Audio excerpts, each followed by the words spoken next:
And guys, welcome back. I am back with another watch review. This one is pretty cool, so let's get started. Most people think of a Panda chronograph. White dial, black sub dials, high contrast, racing, heritage. But this is a different take on that idea. Instead of contrast, this leans into something else entirely. Depth, warmth, a more refined version of a racing-inspired design.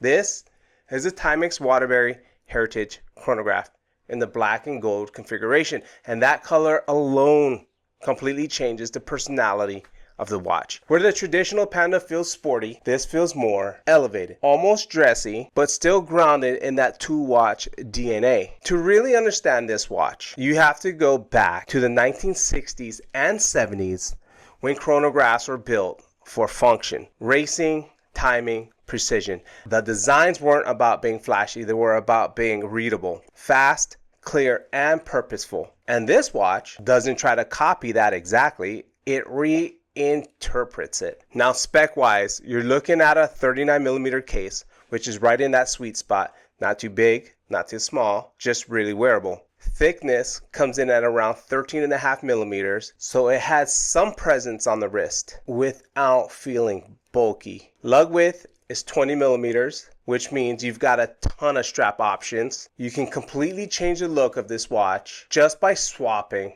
the straps.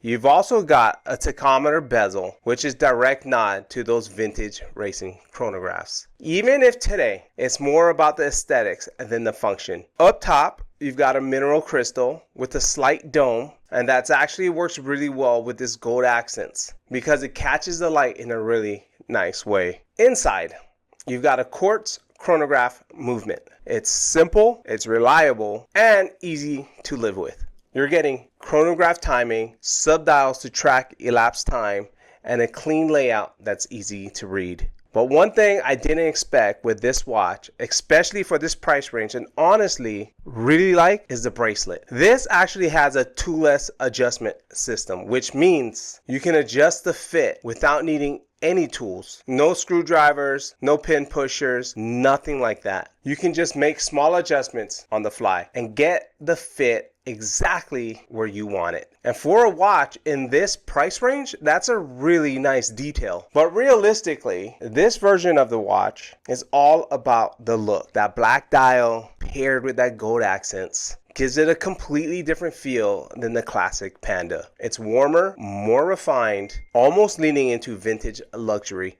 while still keeping that sporty foundation underneath. This is the kind of watch that works casually, but also doesn't feel out of place if you dress it up a bit. And honestly, that's why this watch works. It doesn't try too hard to be something it's not. It takes a design language that used to live in high-end chronographs and brings it into something more accessible. You still get the heritage, you still get the layout, you still get that feel, just with a different personality. And sometimes that's exactly what you want in a watch. Guys, thank you for joining me on this review. Short, sweet, and simple, budget minded. If you guys are continued watchers, thank you. If you guys are new here, hit that subscribe, that like, and hit that bell because I am here doing budget reviews, short, simple, and to the point. You guys, thank you for watching, and I'll see you guys on the next one. Thank you.